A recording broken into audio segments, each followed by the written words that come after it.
बाजार में लगातार दूसरे दिन कमजोरी के साथ कारोबार। निफ्टी 9100 के स्तर के नीचे फिसला। एचडीएफसी बैंक, टीसीएस और आईसीआईसीआई बैंक ने बनाया बाजार पर दबाव। बैंक निफ्टी 19,000 के नीचे फिसला।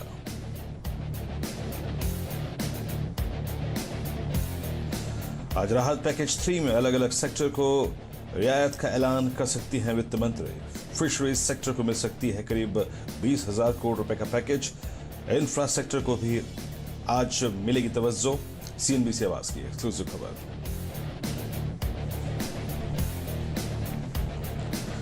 आवाज की एक्सक्लूसिव खबर के बाद फिशरीज शेयरों में जोरदार तेजी। आवाज का जैकपॉट शेयर अवंती फीड्स करीब 4% दौड़ा। एपेक्स फ्रोजन और वाटर बेस करीब 3 से 4% तक भागे।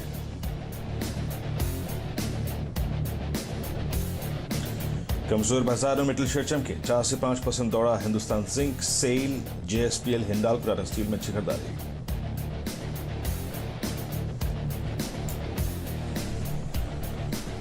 कमजोर नतीजों के बाद बायोकॉन 3% से ज्यादा फिसला। कंपनी का मुनाफा 40% से ज्यादा घटकर 123 करोड़ रुपए हुआ। मार्जिन्स में आई करीब 5% की कमी। रेवेन्यू में हल्की बढ़त।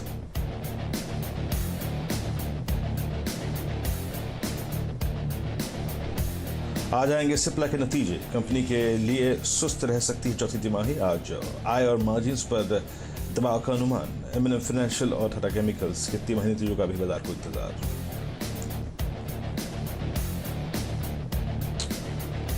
महाराष्ट्र सरकार बढ़ाएगी लॉकडाउन। सूत्रों से मिली खबर के मुताबिक मुंबई, पुणे, मालेगांव, औरंगाबाद में 31 मई तक बढ़ाया जा सकता है लॉकडाउन।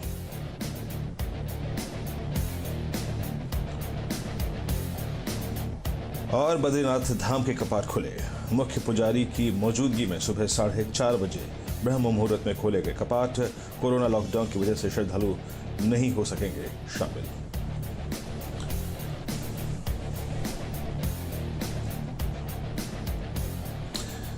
नमस्कार, आप देखिए हॉटलाइन में हूं वीरेंद्र कुमार और मार्केट्स एट डेलो दिन के सबसे निचले स्तरों पर ट्रेड कर रहे हैं। करीब 9,072 का स्तर इस वक्त यहां पर। निफ्टी का है। निफ्टी बैंक करीब 18,755 दिन के सबसे निचले स्तरों पर। प्रेशर पॉइंट है बैंक्स। एक बार फिर से अगर आप देखें, और जिस प्रकार से एचडीएफसी बैंक और आईसीआईसीआई बैंक बिहेव कर रहे हैं, ये मार्केट के लिए प्रेशर पॉइंट है। और निफ्टी याद रखिएगा अब बहुत बड़े क्रिटिकल लेवल पे है। ये जो 9040 है और ये जो 9,000 है, ये मेक और ब्रेक लेवल है। जब हम अप्रैल में थे और मई में हम एग्जैक्टली अगर आप देखें आए, यानी जो रोल ओवर प्रोसेस थी, उसमें सबसे बड़ा क्रिटिकल लेवल यही था 9,000। पुट राइटर्स यानी पुट बेचने वाले इसी लेवल पे बहुत स्थिर तरीके से खड़े हुए थे। इसका ब्रीच होना क्लोजिंग बेसिस पे, याद रखिए, वो बाजार के लिए काफी पेनफुल होगा। खैर, निफ्टी बैंक की कुछ अलग ही कहानी है। वो तो किसी लेवल को रिस्पेक्ट दे ही नहीं रहा है, ना ही पुट राइटर्स के या फिर किसी एवरेजेस को। हमारी सुबह अप्रोच थी कि आज देखिए निफ्टी पर 9040 का लेवल बहुत क्रिटिकल है। स्थिर हो इस लेवल के ऊपर तो 9100 और 9180 के बीच में निफ्टी को बाय करने की कोशिश करेंगे। निफ्टी की 9200 की कॉल के जरिए। अभी उस लॉजिक को अपने जहन में रखिएगा। लेकिन अभी तक मेरा जो पहला शब्द था कि स्टेबिलिटी नहीं आई है। स्टेबिलिटी आने के लिए आपको 1-1.5 घंटा एटलीस्ट अगर आप देखें कि रेंज में ट्रेड करके बाहर निकलना होगा। तो उस थॉट पे काम करेंगे, उस बारे में सोचेंगे, फ्यूचर एक्सप्रेस में सोचेंगे, बात करेंगे। लेकिन याद रखिए अभी तक स्टेबल नहीं हुए हैं। बैंक निफ्टी में वो जोन वॉलेट हो चुके हैं जिसकी मैंने बात की थी। जय ठक्कर हमारे साथ है बात करने के लिए। जय, गुड मॉर्निंग, कार्यक्रम में स्वागत है। जय, थोड़ा सा पेन है मार्केट में। आप देखें इस वक्त कल के सेल ऑफ के बाद आज एक बार फिर से आप बहुत क्रिटिकल ट्रजेक्टरी को छू रहे हैं। आपकी अप्रोच क्या है इंडस्ट्रीज पे और अपने क्लाइंट्स को राय क्या दिया आपने? Very good morning to you Virender. Veeru, मैं ये कहूँगा आपको कि बिल्कुल सही लेवल आपके के आसपास का। इनफैक्ट मैं कहूँगा 9,000 एक बहुत ही डिसिसिव लेवल है। इनफैक्ट अगर आप देखें तो लास्ट 2 टाइम इनफैक्ट जब भी मार्केट गैप डाउन हुआ है तब हमें एक आइलैंड रिवर्सल पैटर्न देखने मिला है। तो एक बार हमें जो आइलैंड था, एक आइलैंड देखने मिला 50 डेमा के ऊपर और दूसरा आइलैंड जो बना कल के ट्रेडिंग सेशन में वो मिला है 50 डेमा के नीचे। सो ये 2 आइलैंड मार्केट में बन गए तो एक के कारण तो खतरा होता ही है मार्केट में। अब 2 आइलैंड बन गए। सो कहीं ना कहीं मैं कहूँगा कि खतरा डबल हो चुका है। जब तक अभी 9350 9400 के ऊपर निफ्टी नहीं निकलता और 9,000 अगर तोड़ देता है तो मैं कहूँगा 8,500 तक के लेवल्स भी देखने मिल सकते हैं पोजिशनली। सो ओवरऑल आउटलुक काफी नेगेटिव है जब तक 9,400 के लेवल निफ्टी में नहीं निकले। I think one should avoid. जहाँ तक बैंक निफ्टी का सवाल है, वीरू मैं कहूँगा कि बैंक निफ्टी में भी similar kind of structure form हुआ है, बिकॉज इसमें भी हमें लगभग 2 गैप देखने मिले हैं। बैंक निफ्टी में करीब करीब मैं कहूँगा 19,400 19,500 के लेवल है, वो निकालना जरूरी है। अगर वो नहीं होता तो इमीडिएट बेसिस पर तो हमें 18,300 के लेवल देखने मिलेंगे, और 18,300 के नीचे सीधा सपोर्ट आ रहा है बैंक निफ्टी का 17,100। सो आप देखिए कि डाउनसाइड काफी है, अपसाइड हर्डल्स काफी है।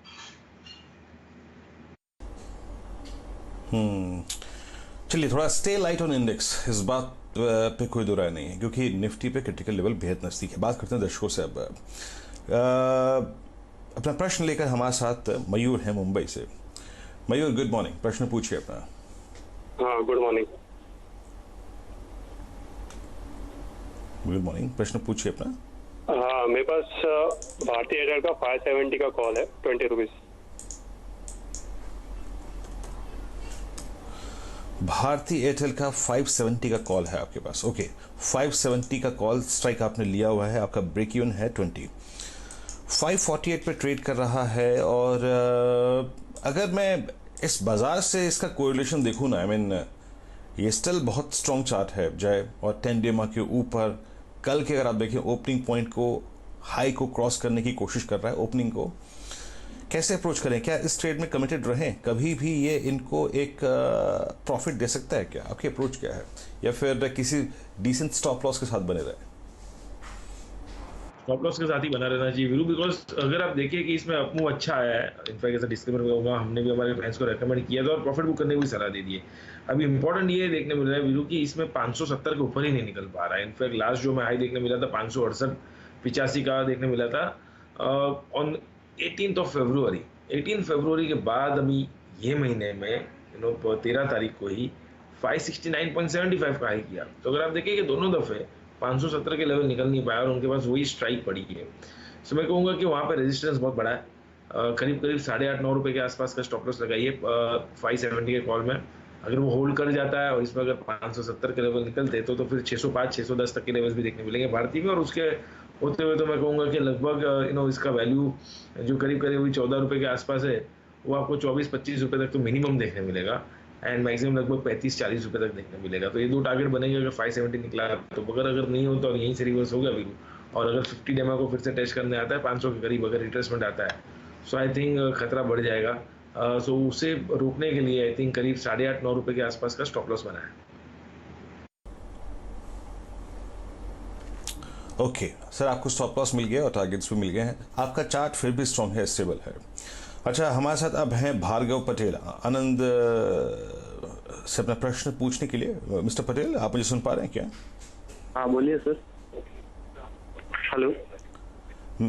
हाँ, पूछिए सर, प्रश्न पूछिए आप अपना।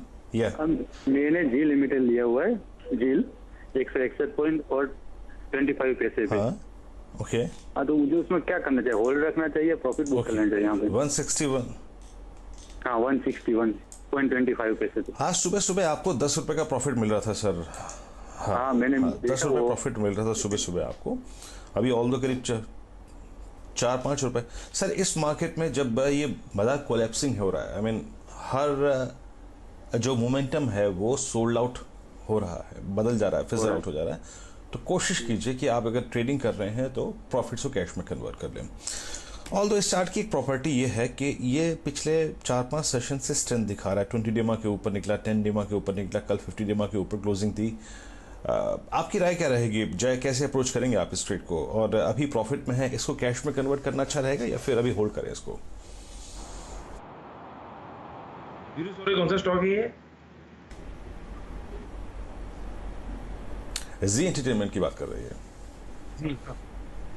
जहाँ तक सवाल है वीरू, इसमें कहीं ना कहीं मैं कहूँगा उसका प्रीवियस स्विंग हाई जो है 173.50 के आसपास इसमें रेजिस्टेंस फेस कर रहा है, और वहीं पे एग्जैक्टली अगर आप देखें तो अभी 50 डेमा पे ही वो इट्स फ्लर्टिंग अराउंड 50 डेमा पे, वहीं पे इट्स होवरिंग। सो मैं कहूँगा कि 174 के लेवल निकले तो एक फ्रेश खरीदी हमें देखने मिलेगी। इनफैक्ट मैं कहूँगा एक ब्रेकआउट अच्छा देखने मिला है चार्ट पे, एक ट्राइंगल पैटर्न में से ब्रेकआउट देखने मिला है, तो सपोर्ट नीचे में 160 पे।